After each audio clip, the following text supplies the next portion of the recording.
The name of my talk is Just Because You're Paranoid Does Not Mean Your Phone Isn't Listening to Every Word You Say. And I want to show you guys my greatest technological achievement for this entire presentation. I created a 1.92 gigabyte PowerPoint presentation.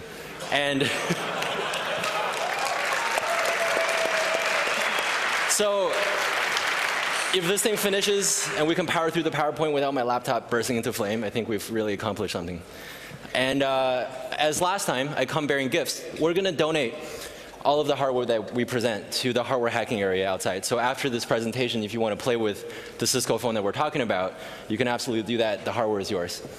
And we're also going to give away one super snazzy, partially assembled thing pwner kit to somebody in the audience. We'll ask a question during the presentation. And we'll talk about what this thing actually does in a little bit.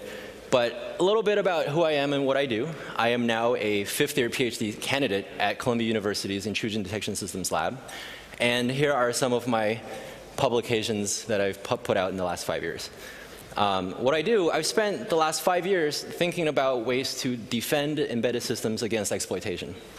And throughout that time, sometimes I'll talk to a person, they really get what I'm saying. They understand why we need to secure these things. But other times, the folks I talk to have this glazed over look. I can tell they're thinking, this guy's a conspiracy nut, right? What do you mean somebody can hack my printer and listen to me through it or what? So the last few years, I've spent some time coming up with examples of exploitations against embedded systems that we find everywhere that have real-world consequences. So for example, I came here last year and I presented the HP RFU vulnerability, the firmware modification vulnerability, which essentially allows you to change the firmware on HP printers without doing very much other than just printing to the device. The attack itself was fairly simple to make. All it took was a lot of monkey soldering, some reverse engineering, and an Arduino, and some duct tape. But I think we had real impact because this year, HP released firmware updates to more than 60 models of their firmware to their printers, all fixing this vulnerability. So because of the presentation and because of a community like this one that cares about embedded security, we've made some actual positive influence in the world. So I think that's a good thing. Yeah, thank you. And the reason why I care about embedded security is, this. Like in the olden days, right? You had your big bad internet, but you're okay because you have this thing called the firewall, which protected your server against, Hacksaw-Kid on the internet, right? And Hacksaw-Kid sucks because, it wants to take all your marbles and break into your server. And for the longest time, the name of the game was to get through or around the firewall so you can get access at the server and compromise it and have it do some interesting thing and maybe even exfiltrate some information. And that's what the network looked like. But if you paid attention to what's actually on this network, it's not just the server and this firewall. You have these things that look like computers, but we call them printers, right, and phones. So in 2000 now, if I were to go after this network, I would go directly to the printer. I would, for example, use the HP RFU vulnerability that I talked about last year, send a very nice resume that would change the firmware on the printer.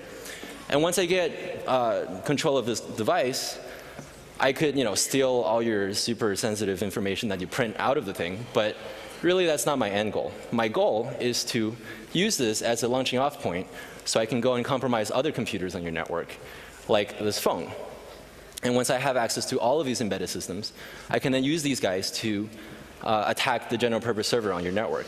And now if you come along and you notice that I've owned your server, what you do is you'll probably wipe the server, and I'll come back the next day and own you through the phone again, for example. And I can also use these devices to exfiltrate sensitive information out of the network. So I saw this newspaper article. This is a Wired article that I saw, I think, in February or March. And the story was that some guy broke into this water pump station somewhere in Texas. It turned out actually not to be the case. And this guy's very serious about pointing at his computer and saying, I'm going to lock this system down and no hacker's going to get in here. Right? But when I saw this article, I realized that he's not even really looking in the same direction that he should be. Because behind his arm is the device that I would go after if I was able to get access to this network. I thought it was a Cisco phone, but I got this very nice email yesterday saying, based on the curvature of the device, it probably isn't a Avaya, so I don't know, maybe. So this piqued my interest, and I started looking at places that Cisco phones are being used. And it turns out they're being used everywhere, right? So this is Dwight from the office. This is a very typical corporate phone. And I guess we're in Germany, so this is Dwight's analog in Germany, right? I find these phones all over the place in hospitals, okay? And here's a picture of Obama in the Oval Office, on his desk, a Cisco phone. And next to him is Biden. He gets nothing because he's Biden. And here's Obama again with a Cisco phone. You can't really see. But notice that the windows are a little bit curved in this picture. And that's because this is a Cisco phone on Air Force One, right? This is Obama's presidential plane. So these things are all over the place. And I showed this picture off at a DARPA meeting a few weeks ago. And I guess it wasn't so funny then, but I think it's really funny. This is our ex-director of the CIA, right? And next to him, right? And he's very happy because behind him you see 3 Cisco phones. And he's really happy because he knows something that I don't know. He knows that these phones are really secure. So I look at the vendor documentation, right? There's a really thick book about why this phone and the whole VoIP enterprise solution is very secure. It has 202 pages to convince you of that.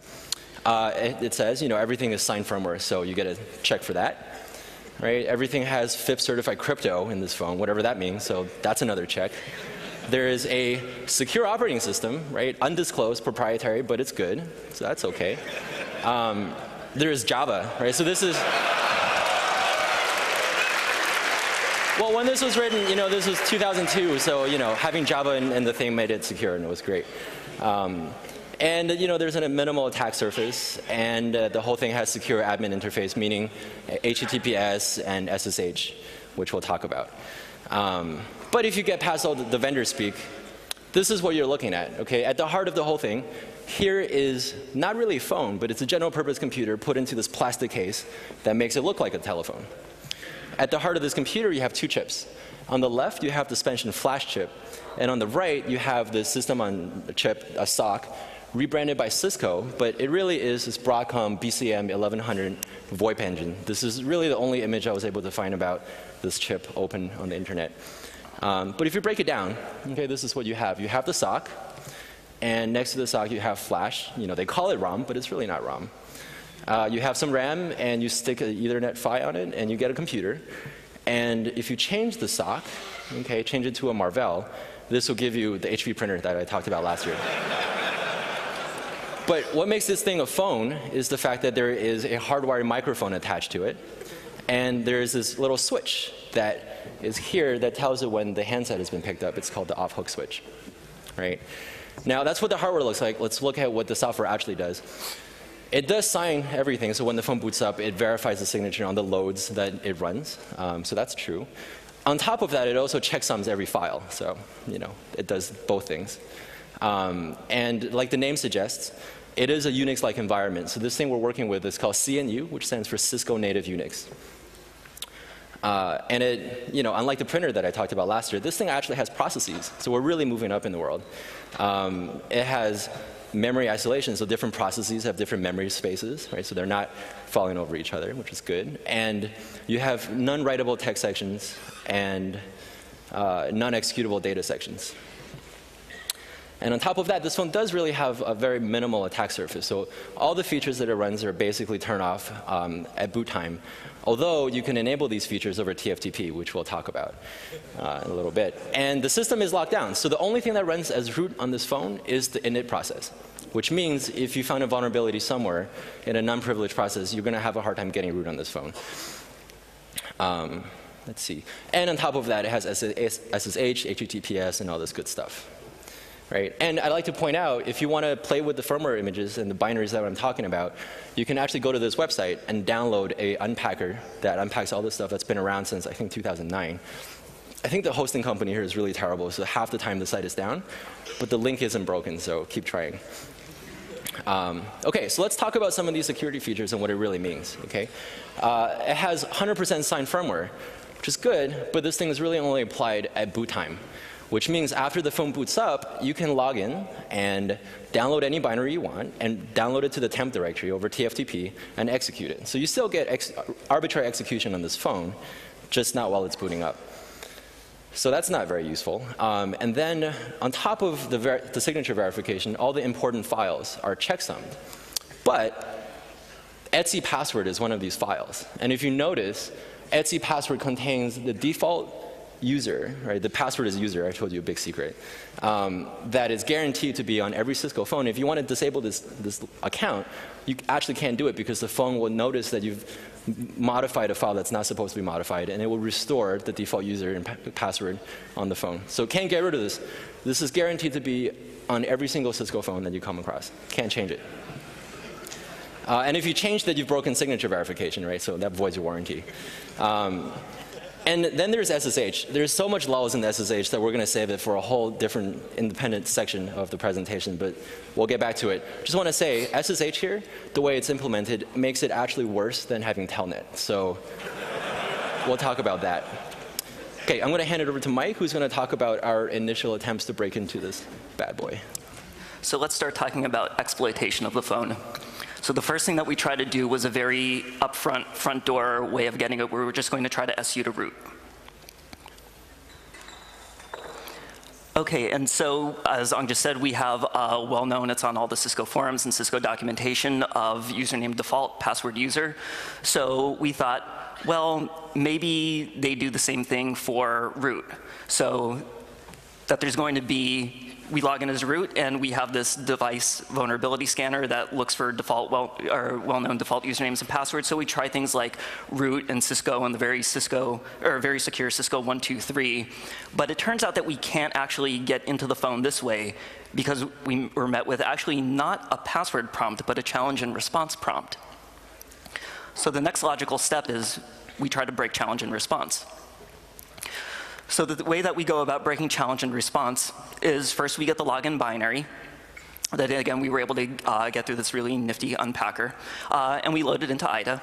And so we do the typical reverse engineering tricks of we start looking for regular strings, and we finally come across this very interesting function that does challenge and response.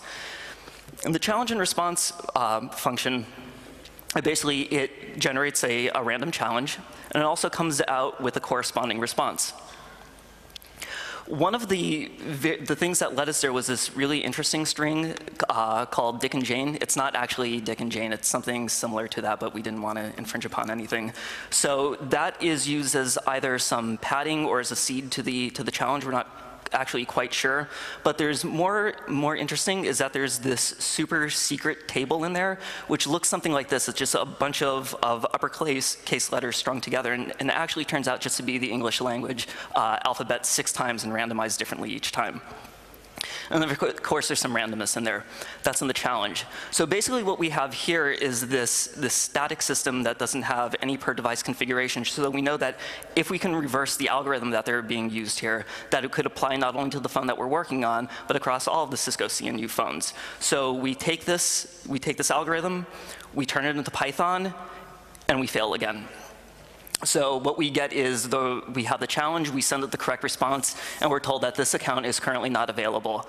And the success sort of is just some Python debugging. And I mean, really, we shouldn't have been too surprised by all of this, because if you remember the Etsy password file from before, you see that root shell has been no login. But this is a proprietary secure operating system, and maybe they're doing something a little bit different than traditional Unix. So we were stuck at this point. So we tried the direct route, we tried the somewhat indirect route. So now we come to a crossroads of what are we going to do next. So as Ong had said, we're allowed to upload whatever we want to on the phone and execute it. So we thought that that would probably be the next logical low-hanging fruit in the Cisco CNU exploitation range. And so we had just come, so the time frame of doing this was August, September of this year, and we had just come back from DEF CON, where we heard Charlie Miller's talk on near-field communication, and we were really impressed with his fuzzing techniques, so we decided that we're going to get fancy, and we're going to start syscall fuzzing. And so we have this binary that we can load onto the phone, and we can have it do syscalls. And so that's going to get us close to the kernel and hopefully find us some exploit. So in order to have a system fuzzer, first we need a fuzz driver. And this is just a piece of Python that's running on one of our laptops. And then there's a corresponding fuzzer stub sitting on the phone. Now, the fuzzer stub is the login binary that we had become very familiar with at this point, so it's carved up and our fuzzing code is spliced into it. And the fuzz driver interacts with the fuzz stub via either SSH or the console connection on the phone. So, and of course, we're going to be interacting with the kernel here through syscalls. So what the fuzz driver does is it generates a fuzz case. And it sends that fuzz case over to the fuzz receiver, which from that generates a system call, which then makes the system call, and then we check, does something bad happen? So if something bad does happen on the phone, a kernel panic, the phone very usefully saves a core dump. So after the phone is finished rebooting, then we're able to get the core dump and look at the values of the registers and see what was going on the phone. And it also gives us a list of the system calls that actually crashed the phone. So this is a list of all of the system call numbers on the Cisco phone. The ones in green here are all of the ones that are actually implemented. There's code behind them. There's actually system calls associated with them. All of the other ones are no sys. The ones in red are ones that actually cause kernel panics. Now, one of the things that I should have mentioned going into this is while we said that it was a fancy sysfuzzer, it was really naive. So basically, all we did was, even for system calls that would require more than one user argument, we only gave it one, and that argument was always 8 zeros or 1, 2, 3, 4, 5, 6, 7, 8. So what we have here is 364 total system calls, where 173 of them are actually implemented, and 60 of them cause kernel panics. So we don't actually have time for a demo. We do have a demo here that we can show either later on or afterwards. But so at this point, we now think we know where we're going. But do we, so again, we find ourselves at yet another crossroads. Do we try to build a more sophisticated sysfuzzer and go after system calls in a more intelligent, sophisticated way?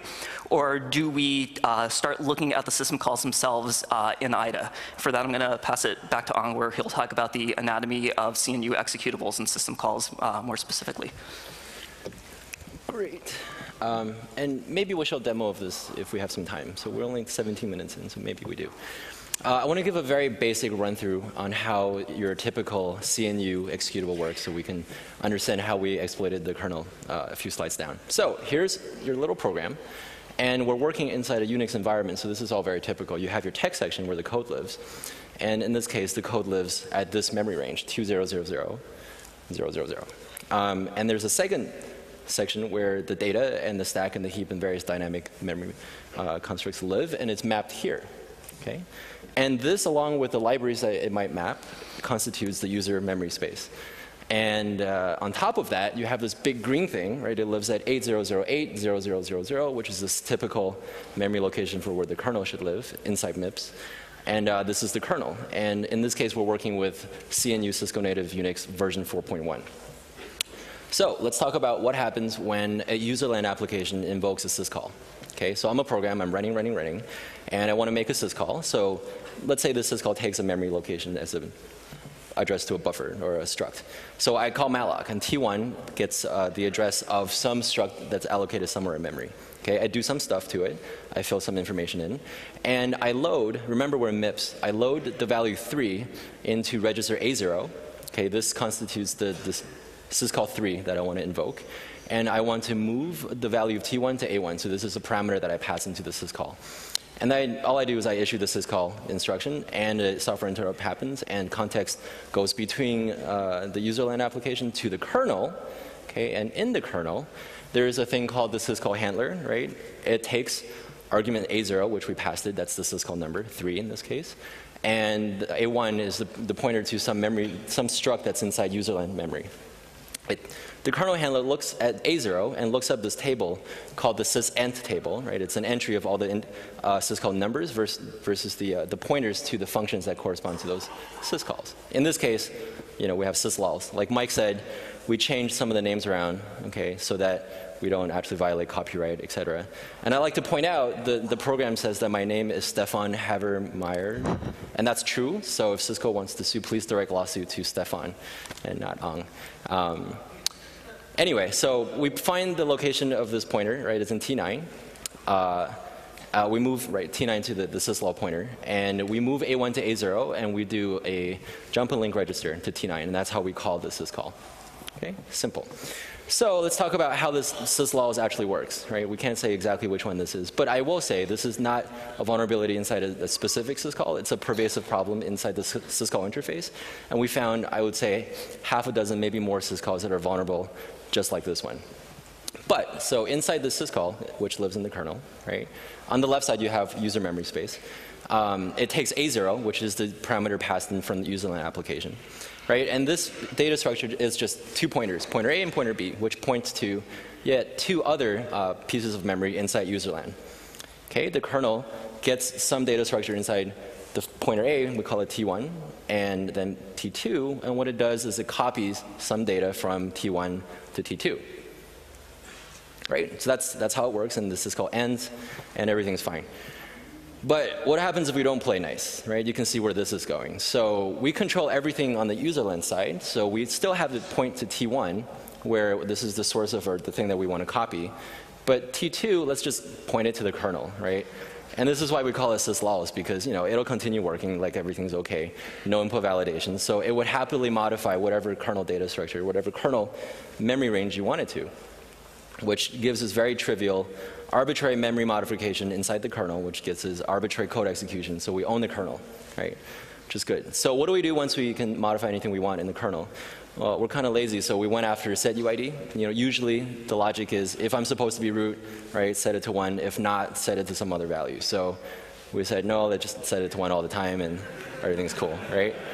And it worked. So that was the easy part, okay? And the hard part is coming up now. So like the title of the talk said, we want to be able to listen to the phone, right? There's a microphone here. We want to hear what's going on without having anything perceivable happen on this device, right? Because intuition is this is a general purpose computer with a microphone hardwired to it, so we should be able to do this. But it turns out this is actually a little tricky, because in order to activate the microphone, there's also this pesky little speaker LED, right? Now this LED is controlled by GPIO, general purpose input output, but I think there's some piece of code inside the DSP firmware in the ZSP chip that's actually checking whether the LED is on before it activates the speakerphone microphone. So we're all super bummed out, right? Like this is not going to work, but we're cool kids and we keep trying. And it turns out oh, so you can't have the microphone, the speaker mic without turning on the LED, right?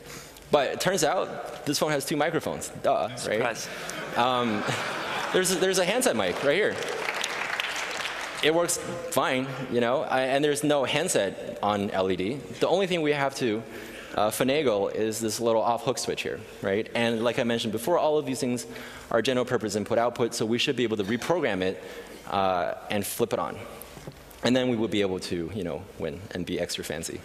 So here's the logical diagram of what I'm talking about, right? You have a microphone that's hardwired. There's no mechanical switch to turn it off, short of unplugging the handset from the phone, which you should do after this presentation.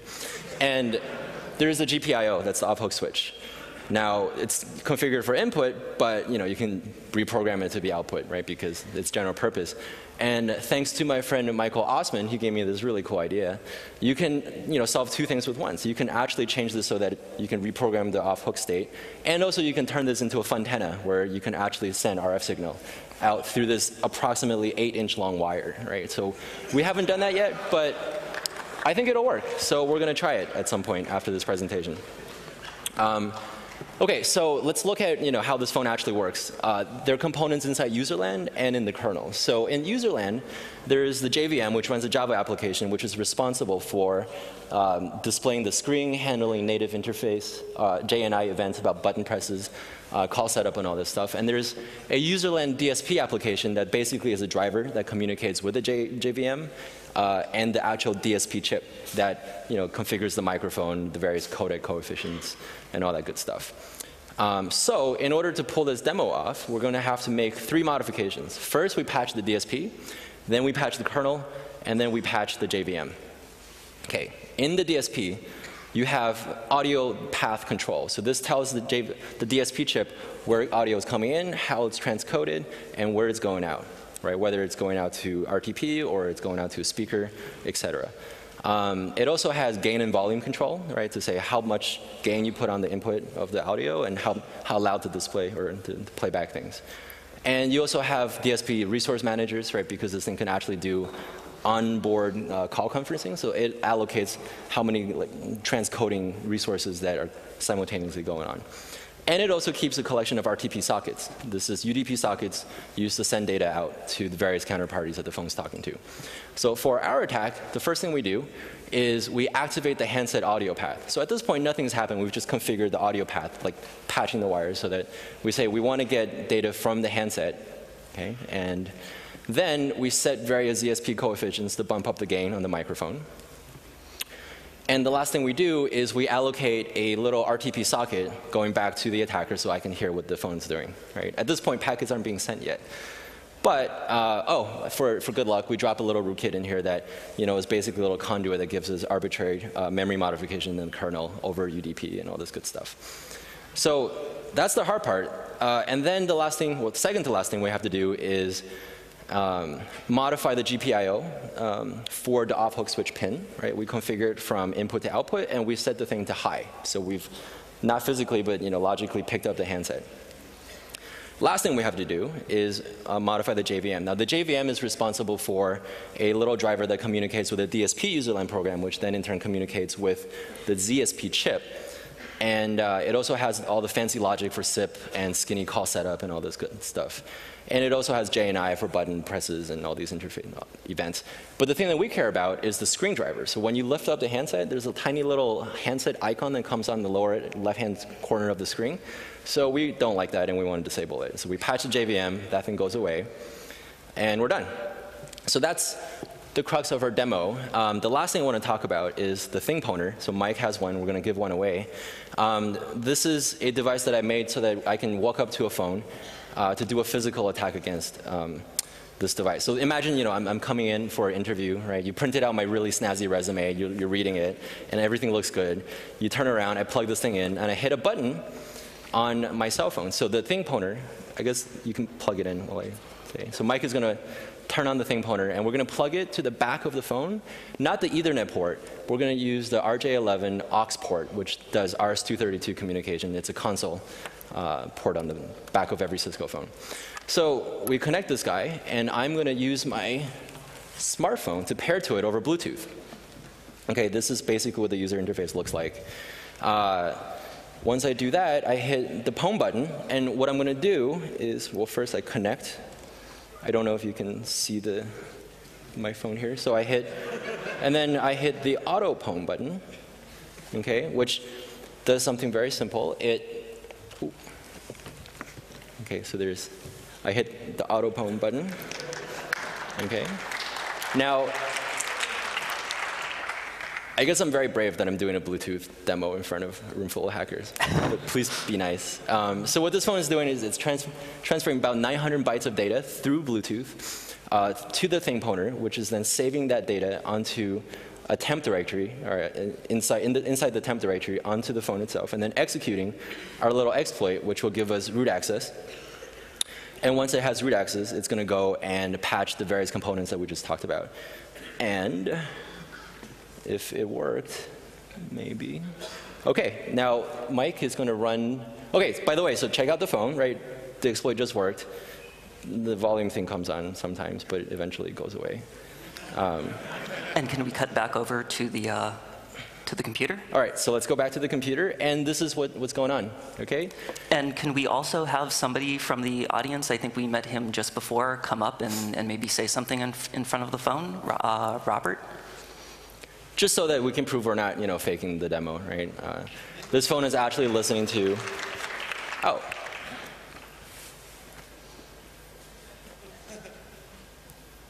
Meet me at 4 p.m.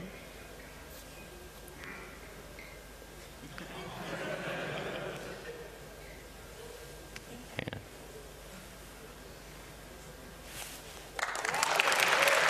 All right.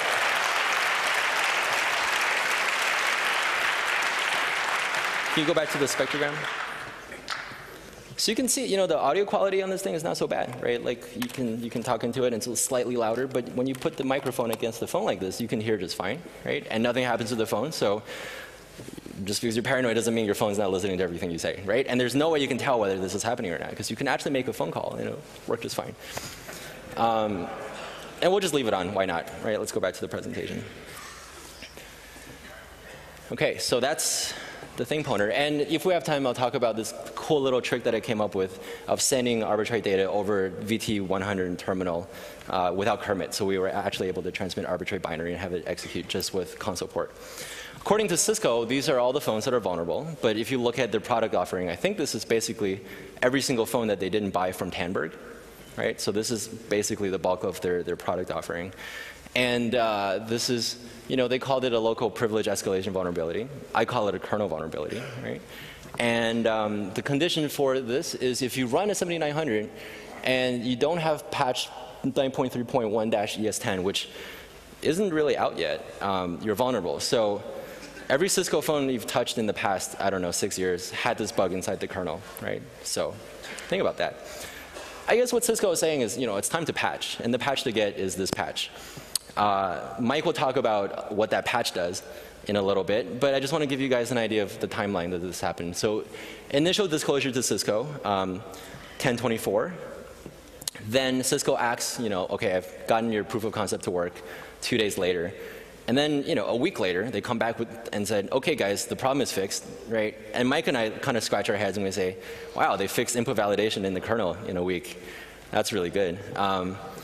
So we, it's the paper deadline time, so we're busy writing papers and doing all this stuff. And we get another nice email to say, well, hey, the patch is out. You can get it if you want. I tried. I couldn't really find it on the website. It turns out you have to request it by special request over TAC, and you have to have support, and it's a cumbersome process. But eventually, we get to it. Like 2 weeks after that, we download the fix. Okay, we look at it. We report the second initial disclosure to Cisco, like the day later, and there was a lot of lulls all around because we looked at the patch and saw what it did.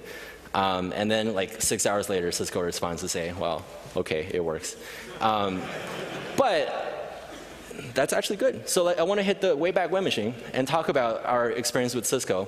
So when I was, a very nice young man starting my PhD career, I, along with my advisor Sal, was in front, wrote this proposal to defend Cisco iOS against exploitation. We wrote this very fancy and what did proposal. they say, Ong? And what did they say? Oh, it goes to dev don't care, right? Like it just went nowhere. And then a year later, I did an attack, and then I did more defense work, and I showed the defense actually is plausible. So wrote another really nice proposal, and what also did they went say to this time? dev don't care, right? Like, and then the last one, this May or something, right? Sel and I wrote, hey, let's defend IP phones against exploitation. Surely it changed this time. And this person was actually in our lab, and I gave this big presentation about how Cisco iOS is vulnerable, and we can probably protect phones with the same technology we have. And the guy said, yeah, but I'm not going to lose any sleep over phones, whatever. So again, goes to dev don't care, right? We've never been able to get a proposal for iOS or any Cisco product defense in there. And then, of course, you have the rest of the events here. So maybe they'll call me. I don't know. But Mike is going to talk about what the patch does. Okay. So the patch. So if you remember back to several hundred megabytes worth of slides ago, we have this as the system call. So we're sending the system call number to A0. We're sending the argument to A1. We look up the pointer to the actual system call from the sysint table and store that in T9. And then if you notice before, there was this space in the slide just before the system call number where we copy the argument into A0, and then we actually make the system call. So what the patch amounted to, sorry to jump ahead there.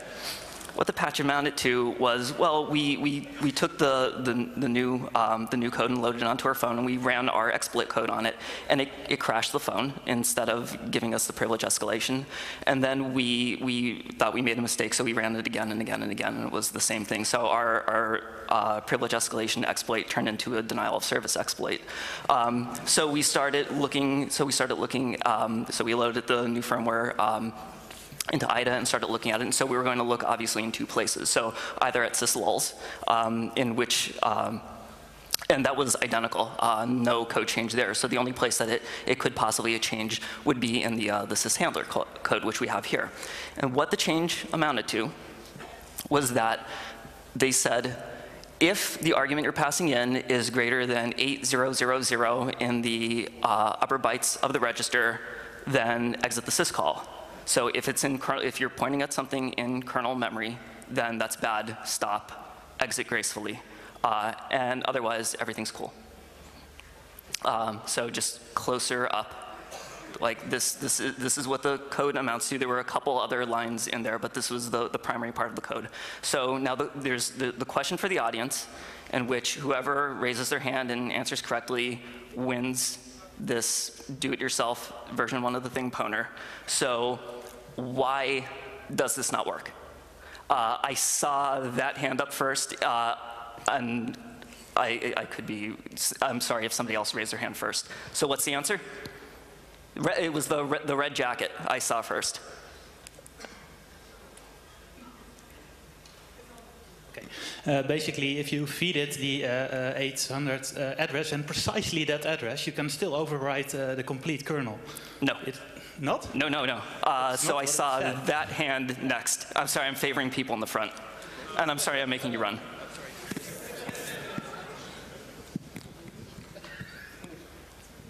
Because that would be a very specific part of the kernel that we'd be able to overwrite, and we want to overwrite an arbitrary spot in the kernel. But excellent guess.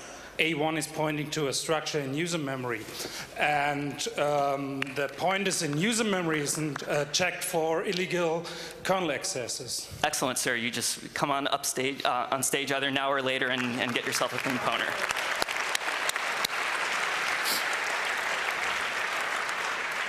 So in case that was said very well and very succinctly, but just in case the audience either here or online didn't hear, that we are allocating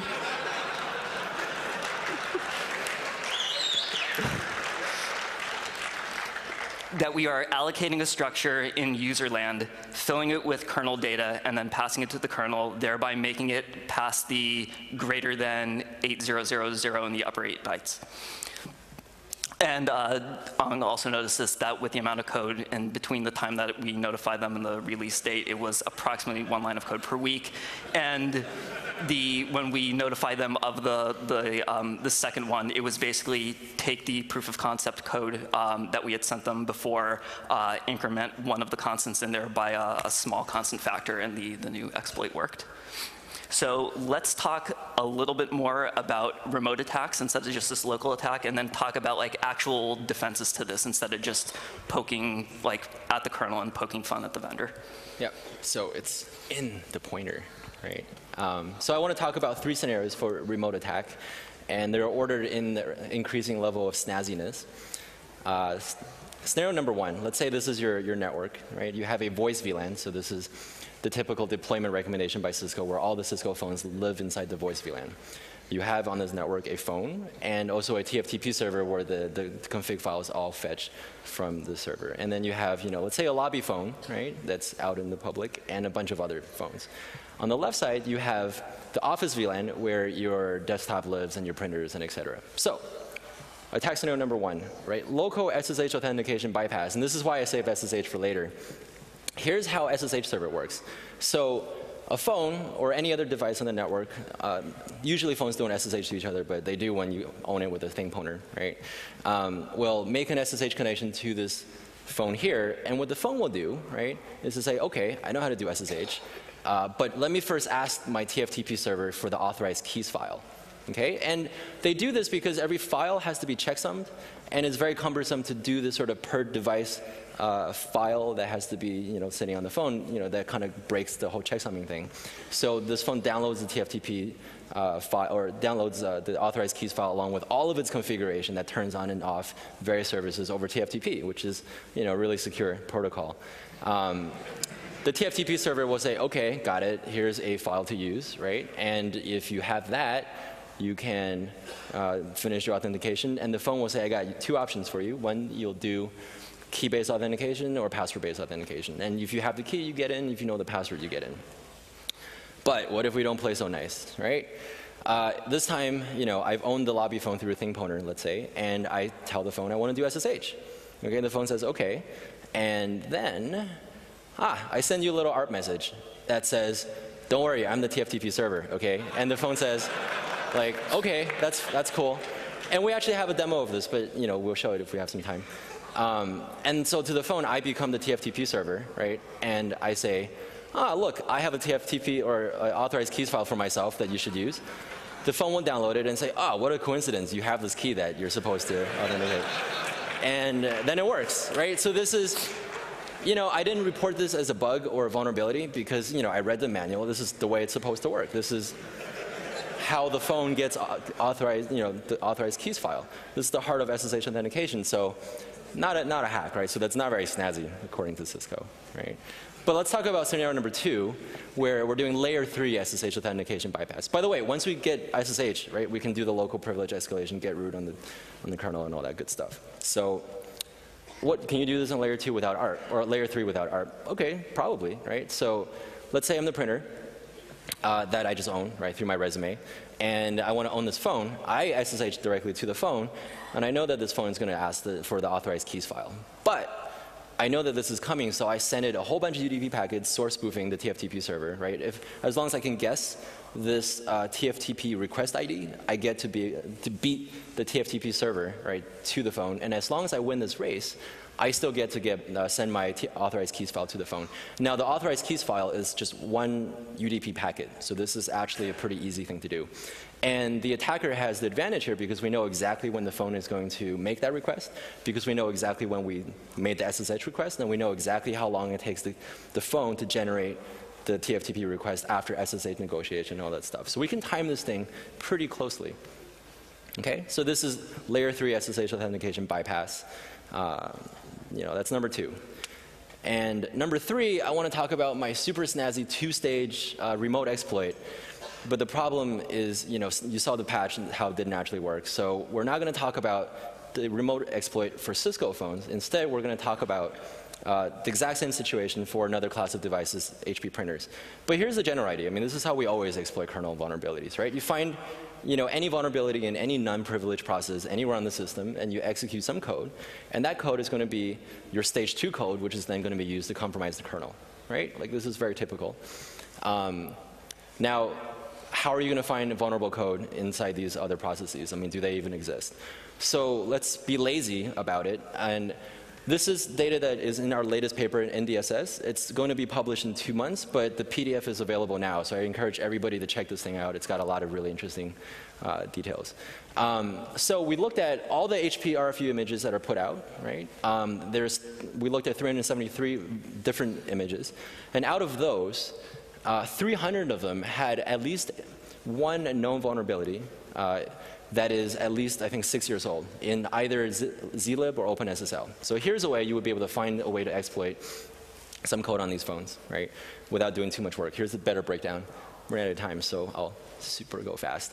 But let's say Cisco fixed everything and the kernel is now secure, right? Are we done? Take a step back and look at the structure of this embedded device. You have a ROM chip, right, which is not a ROM, it's a flash chip. And here's a typical flash chip. Okay, and here are all the commands that you can send to it. And the thing that really makes this important is this one-time protection feature. So usually, the vendor of the flash chip will leave a mechanism where, let's say, Cisco can burn in some piece of data into this flash chip permanently, right? And you won't be able to, there's hardware protection against modifying that data after that point. But the reason why Cisco put a flash chip in there, which is more expensive than the ROM chip, is precisely not to use this feature. So I, as the attacker, the first thing I would do is invoke this feature and burn my malware persistently onto the flash boot ROM chip. And from that point on, there's no way you can remove it unless you physically remove that chip. Right? So even if you patch tomorrow, if your phone has been compromised yesterday, right, you have something to worry about.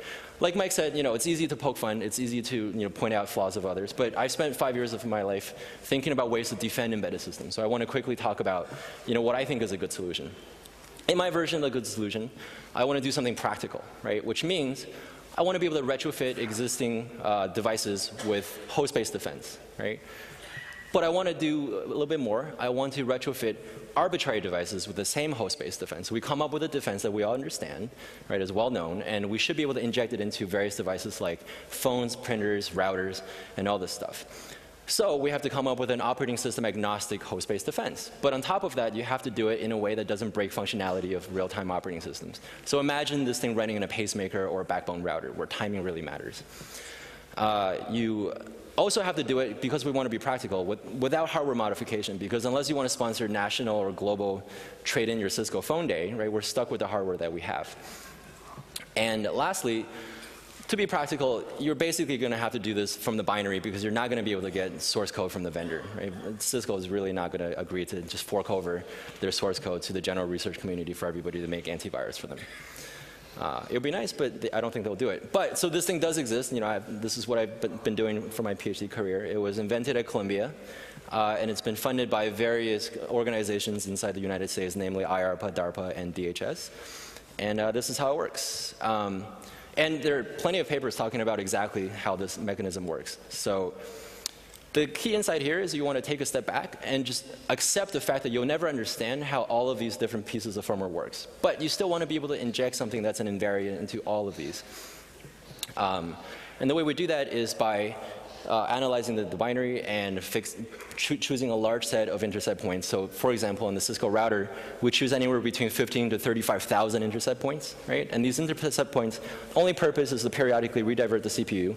So we get to run the Symbiote payload, which is, you know, anything that's computable that will compute some security guarantee for us, regardless of what the host program is doing. Now the idea here is that once we've done this, we want to make it so that in order for the host program to execute correctly, right, the Symbiote also has to execute correctly. Right? And the Symbiote will then in turn be used to calculate some security mechanism. So really running short in time, but here is, you know, a typical Cisco router with a very simple Symbiote injected into it.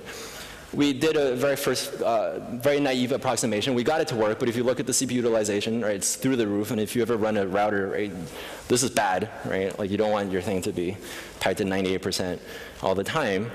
So we went back and we made another Symbiote scheduler, and this time we were able to keep the CPU utilization completely flat.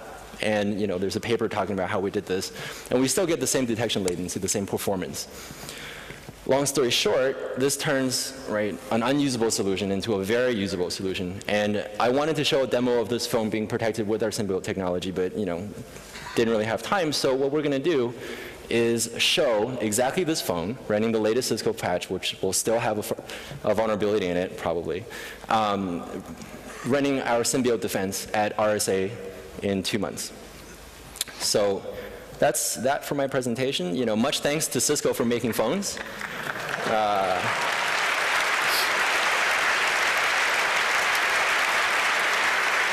You know, thank you, Uncle Sam, for supporting our research, and thank you, Columbia, for supporting this research. And also, oh, and here are some useful links. If you want, you can download the unpacker and repacker for the CNU to look at the binaries yourself.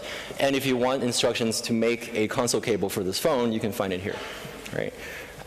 Thank you, Doug Bingstock and Miguel Yanis, who are my undergrad students who helped a lot on this project. And I also want to thank Travis and Sergey, who's probably here somewhere.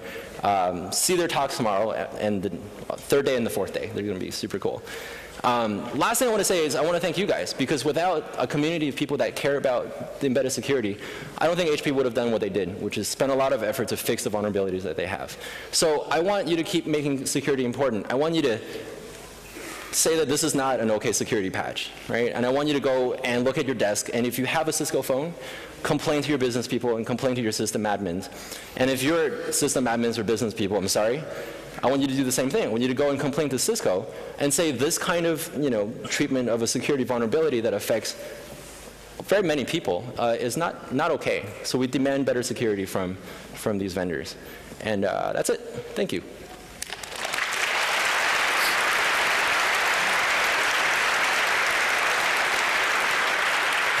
We have 4 more minutes for a very quick round of Q&A. So if you have any questions and you're in the audience, please queue up at the hall gangway microphones here, and we'll do a quick round robin. We also have questions from IRC. Okay, I'll go right ahead. So someone named Bart says that he had a deeper look on Siemens Enterprise OpenStage voice-over IP phones, and he says that they almost look like the same technology inside, and that there's also a Unix-like operating system on it. Are there any plans to have a deeper look on different voice-over IP phones like OpenStage or SNON? My advisor is giving me the no, let's write more papers. Okay. But what I'm going to say is I looked at Avaya phones too, which I guess is their #2 competitor, and they use almost the same Broadcom chip, and the diagram looks exactly the same. It is also a Unix-like operating system. It's not exactly CNU, it's something different. So I would expect that the vulnerabilities that we find in this guy to be not just a single case, but it's probably pervasive among all of these devices. As the community knows that Cisco is not unique to this problem, that it's going to be pervasive through every type of device from every type of manufacturer. So this was just the one that we chose to look at because it appears in so many places. Okay, thanks. Next question then, or do you want to go on in the... Okay. Someone thinks that it sounded like you found some more bugs actually, and he wanted to know if there really are more bugs than you were reporting here, and if so, in what part of the system they were.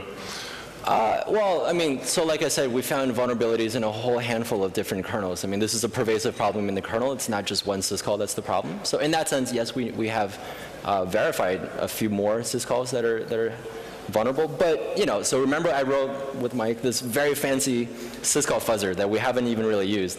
So once this first round of vulnerabilities are fixed, we're probably going to fire up the sysfuzzer and see what we find inside the deeper parts of the kernel.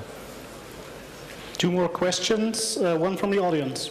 Yeah, you mentioned the kind of SSH fuck-ups which were by design and not actually problems in the real SSH protocol.